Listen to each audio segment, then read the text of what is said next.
Rina Mimay nagpakitang gilas sa audience, muli isang mapagpalang araw po muli sa ating lahat. Huwag po sanang kalimutang mag-like sa video kong ito, at pakitang kilik naman po ang aking munting channel. Maraming salamat po.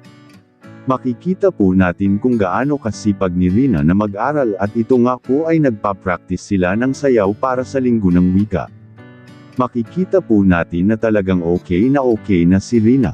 At talagang proud na proud si Ate Roda kay Rina, dahil nakakasunod naman ito sa itinuturo sa kanya. At nasabi pa ni Ate Roda na ang galing daw po ni Rina. Nakakatuwa naman po talaga dahil hindi nasayang ang lahat ng sakripisyo at pagtatiaga ng Team Kalingap para kay Rina.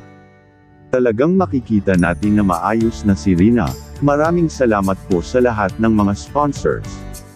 Mga viewers sa lahat na nagmamahal kay Rina na patuloy na nagdarasal para sa kagalingan ng ating Prinsesa Rina.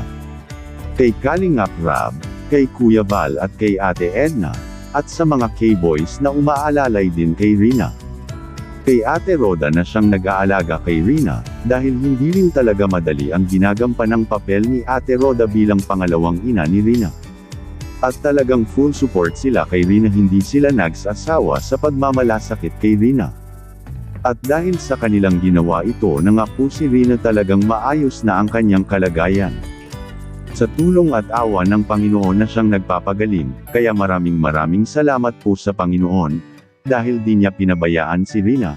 Ginamit niya na instrumento sila Kalingap Rab upang matulungan si Rina. Kaya patuloy nating suportahan sila Kuya Val Santos Matubang Kalingap Rab, at Ate Edna Vlogs upang patuloy silang makakatulong sa ating mga kapwa-taong naghihikahos sa buhay. Muli maraming salamat po sa inyong lahat. Good day and God bless everyone.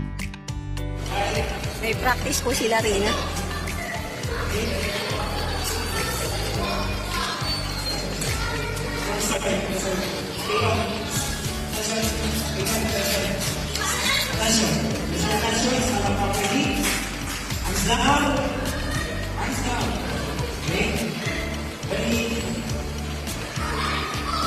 Para po yun sa linggo ng wika.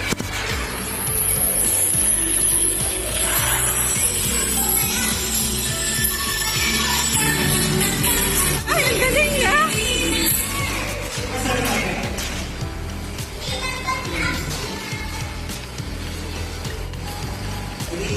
That's